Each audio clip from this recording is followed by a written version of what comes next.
नमस्कार साथियों, आप सभी लोगों का Lalit Goyal classes YouTube channel में स्वागत है। आज हम बीए फर्स्ट सेमेस्टर के मेजर प्लस माइनर समाजशास्त्र विषय के paper introduction to basic concepts of sociology के बारे में पढ़ेंगे, जिसमें यूनिट 3 के टॉपिक कम्युनिटी के बारे में आज हम देखेंगे। कम्युनिटी के बारे में जो चीज़ें कवर की जाएंगी इस वीडियो में वो है अर्थ, परिभाषा, विशेषताएं, समुदाय के लिए आवश्यक तत्व, सीमावर्ती समुदाय किसे कहते हैं, समुदाय और समाज में क्या अंतर है तथा समुदाय के क्या प्रकार होते हैं। तो आइए शुरू करते हैं। समुदाय का अर्थ, मीनिंग ऑफ कम्युनिटी। अगर शाब्दिक दृष्टि से देखा जाए तो समुदाय अंग्रेजी का कम्युनिटी शब्द दो लैटिन शब्दों कॉम तथा म्यूनिस से बना है। कॉम COM, म्यूनिस MUNIS से बना है। यानी कम्युनिटी शब्द दो लैटिन शब्दों कॉम तथा म्यूनिस से बना है। कॉम शब्द का अर्थ टुगेदर अर्थात एक साथ से है और म्यूनिस का अर्थ सर्विंग अर्थात सेवा करने से है। ठीक है, इस प्रकार समुदाय या कम्युनिटी का तात्पर्य साथ साथ मिलकर सेवा करने से होता है। ठीक है, तो कम्युनिटी का अर्थ क्या हो गया, साथ साथ मिलकर सेवा करने से। अन्य शब्दों में समुदाय का अर्थ व्यक्तियों के ऐसे समूह से है जो निश्चित भूभाग पर साथ साथ रहते हैं और वे किसी विशेष उद्देश्य के लिए नहीं बल्कि सामान्य उद्देश्यों के लिए इकट्ठे रहते हैं। उनका संपूर्ण जीवन सामान्यतः यहीं व्यतीत होता है।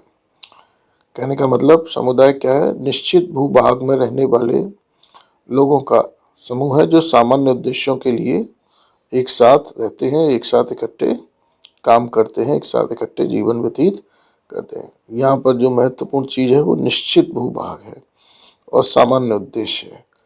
यानी एक निश्चित भूभाग में सामान्य उद्देश्यों की पूर्ति के लिए रहने वाले लोगों के समूह को ही हम लोग समुदाय की श्रेणी में रखते हैं। ठीक है, अब देखिए, अब इसमें अगर ऑब्जेक्टिव क्वेश्चन आता है तो पूछा जाता है कि कम्युनिटी शब्द किन दो शब्दों से मिलकर बना है।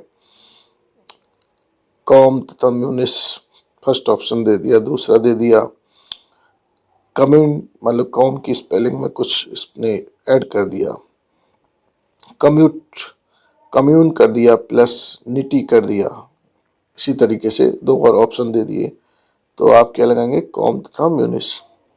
या इसमें पूछा जाता है कि कम्युनिटी शब्द किस भाषा से लिया गया है, लैटिन भाषा से, ब्रिटिश भाषा से, अमेरिकन भाषा से या जर्मन भाषा से, तो हम क्या लगाएंगे, लैटिन भाषा से। ठीक है, या कभी कभी पूछा जाता है कि कॉम का शाब्दिक अर्थ क्या होता है, कॉम या म्यूनिस का अर्थ क्या होता है। ठीक है, तो इस तरीके से इसमें क्वेश्चन पूछे जाते हैं। ठीक, नेक्स्ट देखते हैं। जो महत्वपूर्ण डेफिनेशन समुदाय की दी गई हैं समाजशास्त्रियों के द्वारा, उनमें सबसे पहले नंबर पर आते हैं प्रोफेसर डेविस। वो कहते हैं समुदाय सबसे छोटा ऐसा क्षेत्रीय समूह है जिसमें सामाजिक जीवन के समस्त पहलू आ जाते हैं, जिसमें सामाजिक जीवन के समस्त पहलू आ जाते हैं। ये डेविस की पुस्तक ह्यूमन सोसाइटी बहुत बार पूछी गई है, काफ़ी इम्पोर्टेंट पुस्तक है। तो डेविस क्या कहते हैं, समुदाय क्या है, सबसे छोटा ऐसा क्षेत्रीय समूह है। ठीक है, ये याद रखना है। क्षेत्रीय समूह की बात कौन करता है, डेविस करते हैं, ह्यूमन सोसाइटी की वजह। इसी तरह बोगाडर्स कहते हैं समुदाय एक ऐसा सामाजिक समूह है जिसमें कुछ अंशों में हम की भावना पाई जाती है तथा जो एक निश्चित क्षेत्र में रहता है। क्या है समुदाय, ऐसा सामाजिक समूह है जिसमें कुछ अंशों में हम की भावना पाई जाती है। यानी जहाँ ये लोग जो रहते हैं समूह में, समुदाय में, क्षेत्र में, वहाँ पर हम की भावना कुछ अंशों में पाई जाती है और तथा जो निश्चित क्षेत्र में रहता है उसको बोगाडर्स ने समुदाय कहा है। बोगाडर्स की बुक का नाम क्या है, सोशियोलॉजी। ये भी बहुत बार पूछी गई है। तो यहाँ बोगाडर्स की डेफिनेशन में याद रखिए, अंशों में हम की भावना की बात बोगाडर्स करते हैं। अंशों में हम की भावना की बात अगर आ जाता है क्वेश्चन, अगर वहाँ अंश में हम की भावना लिखा हुआ तो आप समझिए बोगाडस है। ये रेड रेड रेड जो लिखा है रेडिंग से, वो समझ लीजिए आप वो कीवर्ड्स हैं, यानी उसको लेकर आप याद कर सकते हैं। इसी तरीके से ऑगवन और निमकॉफ कहते हैं कि एक सीमित क्षेत्र में सामाजिक जीवन के संपूर्ण संगठन को समुदाय कहा है। इन्होंने क्या कहा है? सामाजिक जीवन के संपूर्ण संगठन को समुदाय, वो भी एक सीमित क्षेत्र में। ठीक, इनकी बुक है ए हैंडबुक ऑफ सोशियोलॉजी, बहुत बार पूछी गई एक हैंडबुक ऑफ सोशियोलॉजी, यानी एक सीमित क्षेत्र और सामाजिक जीवन के संपूर्ण संगठन की अगर बात आती है तो आप समझ जाइए कि ये डेफिनेशन ऑगवन और निमकॉफ की है। तो ये तीनों डेफिनेशन बहुत इंपॉर्टेंट है, एग्जाम में पूछी जाती रहती है। अब आते हैं समुदाय की विशेषताएं, फीचर्स या करेक्टरिस्टिक्स ऑफ कम्युनिटी।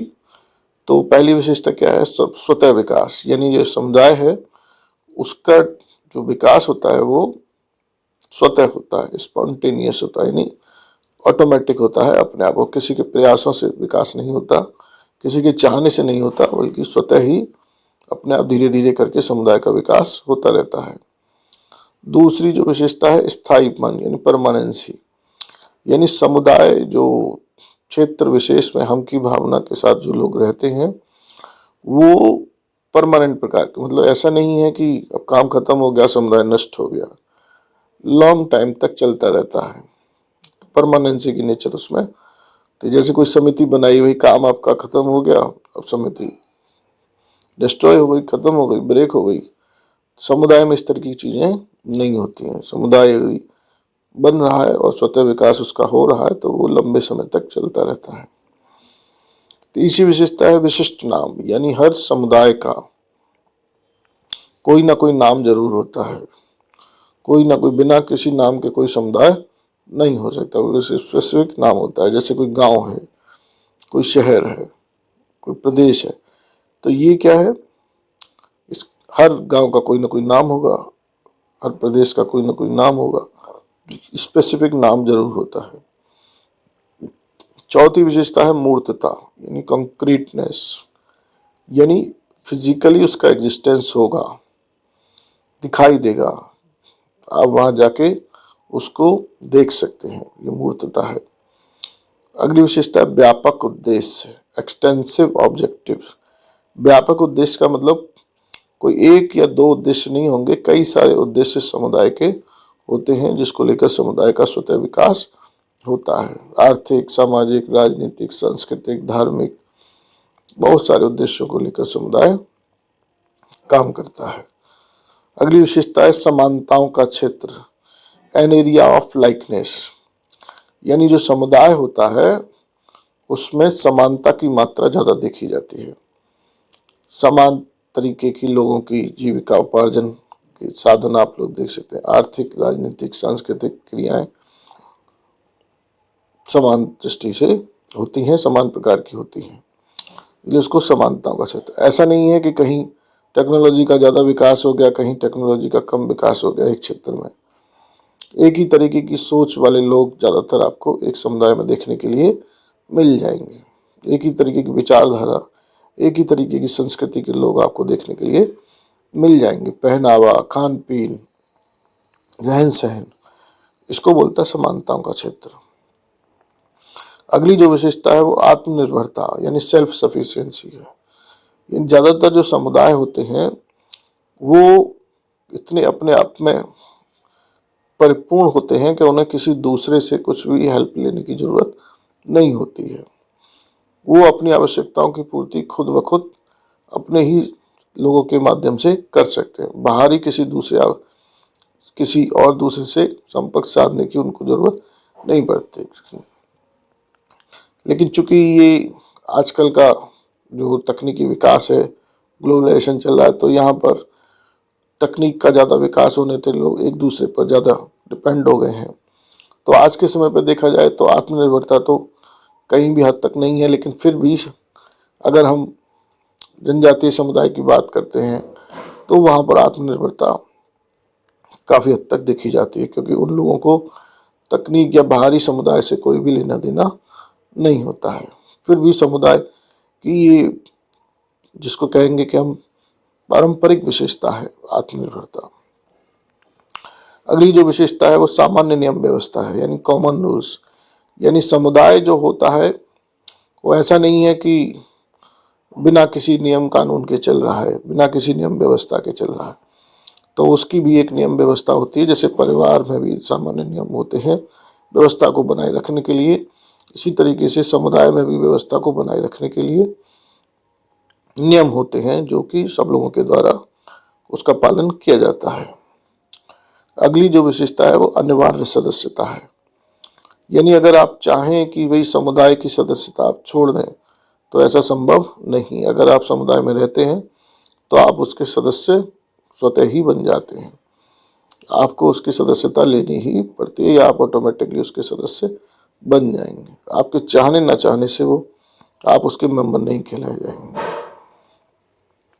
तो ये समुदाय की सभी विशेषताएं हैं। एग्जाम में क्वेश्चन पूछे जाते हैं ऑब्जेक्टिव में, खासतौर से कोई 3 विशेषता दे दी, चौथी कोई और दूसरी विशेषता दे दी। जैसे मान लीजिए निम्न में से कौन सी विशेषता समुदाय की नहीं है। पहले नंबर पर दे दिया स्वतः विकास, दूसरे नंबर पर दे दिया स्थायीपन, तीसरे नंबर पर दे दिया सामान्य नाम, चौथे नंबर पर दे दिया मूर्तता। तो आप क्या ऑप्शन में लगाएंगे? सामान्य नाम उसकी विशेषता क्या है? विशिष्ट नाम। तो सारी विशेषताओं के ऊपर क्वेश्चंस पूछे जाते हैं, सभी इंपॉर्टेंट है। अब आते हैं समुदाय के लिए आवश्यक तत्व, यानी कौन कौन सी ऐसी फैक्टर्स हैं, चीजें हैं जो एक समुदाय के लिए जरूरी हैं या समुदाय उससे बनता है।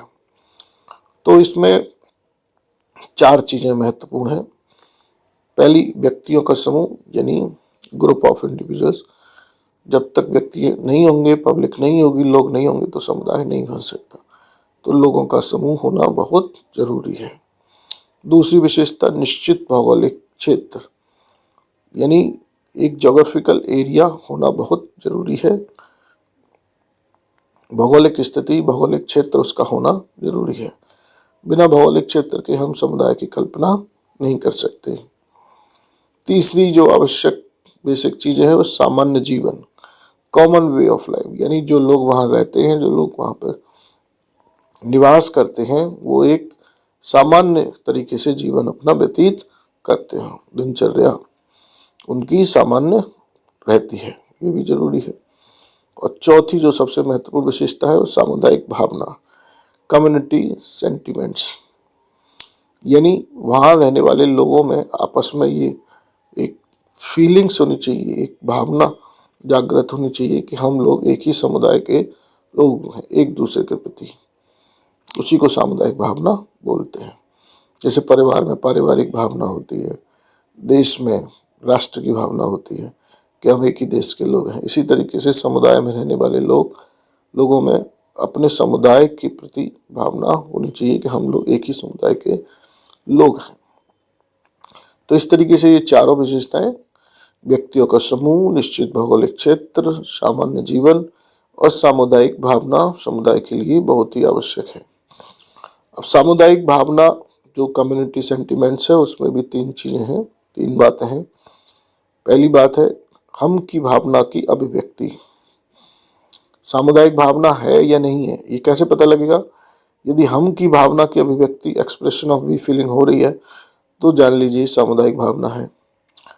दूसरी बात, योगदान या दायित्व निर्वाह की भावना, यानी जो वहाँ लोग रहते हैं एक दूसरे के प्रति अपने कर्तव्यों का निर्वाह करते हैं, योगदान करते हैं, तो समझ लीजिए सामुदायिक भावना है।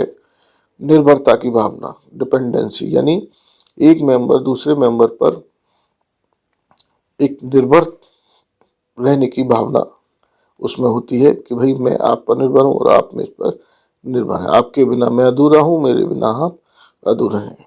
ठीक है, मतलब क्या है कि एक दूसरे की मदद करें, एक दूसरे की हेल्प करें, एक दूसरे पर डिपेंडेंसी की भावना उनके अंदर हो और उस भावना की अभिव्यक्ति हो, तो हम जान जाएंगे कि कम्युनिटी सेंटिमेंट्स वहाँ पर हैं। तो समुदाय के लिए ये चारों चीज़ें आवश्यक हैं और सामुदायिक भावना के लिए 3 बातें होना बहुत जरूरी है। तो इस पर देखिए क्वेश्चंस पूछे जाते हैं, चारों में से कोई एक बदल दिया और पूछ लिया कि भाई बताइए इसमें से कौन सा नहीं है। फॉर एग्जाम्पल अगर पूछ लिया समुदाय के लिए आवश्यक तत्व में से निम्न में से कौन सा नहीं है, पहला दे दिया व्यक्तियों का समूह, दूसरा दे दिया अनिश्चित भौगोलिक क्षेत्र, तीसरा दे दिया सामान्य जीवन, चौथा दे दिया सामुदायिक भावना। तो हम लोग क्या लगाएंगे, अनिश्चित भौगोलिक क्षेत्र। तो ये सभी विशेषताएं, सभी आवश्यक तत्व जो है समुदाय के लिए जरूरी है। नेक्स्ट देखते हैं सीमावर्ती समुदाय। अब सीमावर्ती समुदाय क्या होता है? सीमावर्ती समुदाय वो समुदाय होता है, या कहेंगे वो ऐसे संगठन होते हैं या एक समूह होता है जिसमें समुदाय की कुछ विशेषताएं तो पाई जाती हैं, कुछ विशेषताएं मिसिंग रहती हैं, कुछ विशेषताएं नहीं पाई जाती हैं। ठीक है, जैसे हमने 8-9 विशेषताएं बताई थी, उसमें से कुछ चीज़ें तो पाई जाती हैं, कुछ चीज़ें नहीं पाई जाती हैं। तो इस तरीके के समूह या संगठन को हम लोग सीमावर्ती समुदाय की श्रेणी में रखते हैं। एग्जाम्पल के तौर पर जैसे पड़ोस है, जाति है, राज्य है, जेल है, ये इस तरीके की चीज़ें हैं। पड़ोस भी सीमावर्ती समुदाय की श्रेणी में आता है, कास्ट भी सीमावर्ती समुदाय की श्रेणी में आता है, और राज्य भी और जेल भी। जाति इसलिए सीमावर्ती समुदाय की श्रेणी में आता है क्योंकि जाति में निश्चित क्षेत्र नहीं होता, वी फीलिंग होती है लेकिन निश्चित क्षेत्र नहीं होता। ठीक है, इसी तरीके से राज्य में कुछ विशेषताएं पाई जाती हैं समुदाय की, कुछ नहीं पाई जाती हैं। जेल भी सीमावर्ती समुदाय का उदाहरण है, लेकिन यहाँ पर नोट करने लायक है, ध्यान रखिएगा, जेल को या बंदी गृह को मैकाइवर पे जो समाजशास्त्री, प्रसिद्ध समाजशास्त्री, उन्होंने समुदाय माना है, उन्होंने इसको समुदाय माना है। उनके अनुसार समुदाय की सारी विशेषताएं जेल में पाई जाती हैं, जबकि कुछ विशेषताएं ऐसी हैं जो जेल में या बंदी गृह में मिसिंग रहती हैं, जिसकी वजह से इसको सीमावर्ती समुदाय की श्रेणी में रखा गया है। अगर क्वेश्चन पर्टिकुलरली पूछा जाता है कि मैकाइवर पेज के अनुसार जेल समुदाय है या नहीं है, तो लगाएंगे है। लेकिन अगर पूछा जाता है निम्न में से कौन सीमावर्ती समुदाय का उदाहरण है और उसमें जेल एक ऑप्शन में आता है, तो हम जेल को सीमावर्ती समुदाय मानेंगे। ठीक है, अब आते समुदाय और समाज में क्या अंतर है, difference between society and community. तो फर्स्ट देखिए इसमें समुदाय है और सेकंड पर समाज लिया गया है। तो समुदाय में देखिए पहली विशेषता क्या है कि ये व्यक्तियों का समूह होता है, जबकि समाज क्या है, सामाजिक संबंधों का जाल है। ठीक है, समाज सामाजिक संबंधों का जाल है, जबकि समुदाय व्यक्तियों का समूह है। दूसरा अंतर क्या है, समुदाय मूर्त स्वरूप में होता है, जबकि समाज अमूर्त स्वरूप में होता है। क्योंकि सामाजिक संबंधों से समाज बनता है और सामाजिक संबंध एब्स्ट्रैक्ट फॉर्म में होते हैं, यानी अमूर्त होते हैं, इसलिए समाज भी अमूर्त स्वरूप होता है। और समुदाय जैसा कि बताया निश्चित भौगोलिक क्षेत्र होना जरूरी है, तो जो फिजिक एग्जिस्ट करता है उसको देख सकते हैं हम लोग, छू सकते हैं, इसलिए वो मूर्त स्वरूप में। तीसरा थर्ड डिफरेंस क्या है, समुदाय के लिए निश्चित क्षेत्र या भूभाग आवश्यक है, जबकि समाज के लिए भूभाग की कोई आवश्यकता नहीं होती। इसी तरीके से चौथा अंतर है, सामुदायिक भावना या हम की भावना अत्यंत आवश्यक है समुदाय के लिए, और समाज के लिए इस तरीके की भावना की कोई आवश्यकता नहीं है। कम्युनिटी फीलिंग या वी फीलिंग, कम्युनिटी सेंटिमेंट्स। इसी प्रकार सहयोगी सामाजिक संबंधों पर समुदाय में ज़्यादा जोर दिया जाता है, उसकी ज़्यादा महत्वपूर्ण विशिष्ट जरूरत होती है समुदाय में कोऑपरेटिवनेस की, जबकि समाज में जरूरी नहीं कि सहयोगी सामाजिक संबंध हो, वहाँ पर असहयोगी सामाजिक संबंध भी पाए जाते हैं। अगला जो अंतर है वो बताता है समुदाय समाज का एक भाग है, एक समुदाय में एक से अधिक समाज नहीं हो सकते। यानी समाज क्या है, एक व्यापक अवधारणा है, और समुदाय समाज के अंदर एक पार्ट है उसका। ठीक है, यानी समाज में कई समुदाय हो सकते हैं, जबकि समुदाय में एक से अधिक समाज नहीं हो सकते। तो ये अंतर पूछा जाता है कई बार एग्जाम में, तो इसको अच्छे से तैयार करिए। अब आते हैं समुदाय के प्रकार, टाइप्स ऑफ कम्युनिटी। तो अलग अलग समाजशास्त्रियों ने अलग अलग प्रकार के समुदाय बताए हैं, कम्युनिटी बताए हैं, जिसमें नंबर 1 पे हम लेते हैं मैकाइवर पेज। इन्होंने बताया है एक ग्रामीण समुदाय होता है, एक नगरीय समुदाय होता है और एक क्षेत्रीय समुदाय होता है। जैसे गांव छोटा यूनिट हो गया, उसकी अलग विशेषताएं हो गई, नगर थोड़ा बड़ा यूनिट हो गया, उसकी अलग विशेषताएं, क्षेत्र उससे भी बड़ा हो गया। इसी प्रकार किंग्सले डेविस बताते हैं 4 प्रकार के समुदाय होते हैं। एक आदिम समुदाय उन्होंने बताया है, एक सभ्य समुदाय उन्होंने बताया है, फिर तीसरे नंबर पर ग्रामीण समुदाय और फोर्थ पे नगरीय समुदाय उन्होंने बताया। रॉबर्ट रेडफील्ड भी एक प्रसिद्ध समाजशास्त्री, उनके अनुसार समुदाय 2 प्रकार के होते हैं, लघु समुदाय और बृहत समुदाय। लघु छोटा समुदाय, बृहत बड़ा समुदाय। दुर्खीम भी बताते हैं 2 प्रकार के समुदाय होते हैं, यांत्रिक समुदाय और दूसरा सावयवी या जैविक समुदाय। ये यांत्रिक समुदाय उसको बोल रहे हैं जो ग्रामीण समुदाय है या जो प्राचीन समुदाय है उसको यांत्रिक समुदाय बोला गया है, और जैविक समुदाय जो आधुनिक मॉडर्न सोसाइटी है, टेक्निकल सोसाइटी है, तकनीकी विशेषता है जहाँ पर, उसको जैविक या सावयवी समुदाय बोला है दुर्खीम ने। इसी प्रकार हेगेट महोदय बताते हैं 4 प्रकार के समुदाय होते हैं। फर्स्ट ग्रामीण समुदाय जिसको गांव बोलते हैं, दूसरे नंबर पर कस्बा होता है, तीसरे नंबर पर नगरीय समुदाय या शहर होता है, चौथे नंबर पर क्षेत्र होता है। तो देखिए इस पर ऑब्जेक्टिव क्वेश्चन तो बहुत आते हैं, बनते हैं, पूछते। वही लघु समुदाय की अवधारणा किसने दी? रॉबर्ट रेडफील्ड ऑप्शन में दे दिया, first second Kingsley Davis, third MacIver page, चौथे नंबर दुर्खीम। तो क्या कहेंगे? Robert Redfield. या पूछ ले आंतरिक समुदाय की अवधारणा किसकी है, सावयवी समुदाय की अवधारणा किसकी है। या पूछ लिया जाता है किंग्सले डेविस ने कितने प्रकार के समुदाय बताए हैं, 2, 3, 4, 5। ठीक, तो आप लगाएंगे 4। या पूछ लिया मैकाइवर पेज ने निम्न में से किस प्रकार के समुदाय की बात नहीं कही है, पहले नंबर पर ग्रामीण, दूसरे नंबर पर नगरीय, तीसरे नंबर पर सभ्य, चौथे नंबर पर क्षेत्रीय। तो आप क्या लगाएंगे? सभ्य। इसी प्रकार हेगेट के बारे में पूछा जा सकता है और पूछा जाता है, क्वेश्चन आते रहते हैं। हेगेट ने कितने प्रकार के समुदाय बताए हैं, कौन कौन से बताए हैं, या उनको क्रम से लगाइए, कभी कभी क्रम भी पूछ लिया जाता है। तो ये देखिए ये सभी क्वेश्चंस काफ़ी इम्पोर्टेंट है। ये हेगेट ने जो समुदाय का वर्गीकरण किया है, इस पर अलग से भी वीडियो बनाए हैं। ग्रामीण और कस्बा पर एक वीडियो बनाया है, नगरीय क्षेत्र पर भी एक वीडियो बनाया है, उसको और डिटेल में अच्छे से पढ़ेंगे आगे। तो वीडियो देखने के लिए बहुत बहुत धन्यवाद आपका, और अगर अच्छा लगा हो तो सब्सक्राइब जरूर कीजिए, शेयर कीजिए, लाइक कीजिए और कमेंट्स करना ना भूलिए। धन्यवाद आप सभी लोगों का।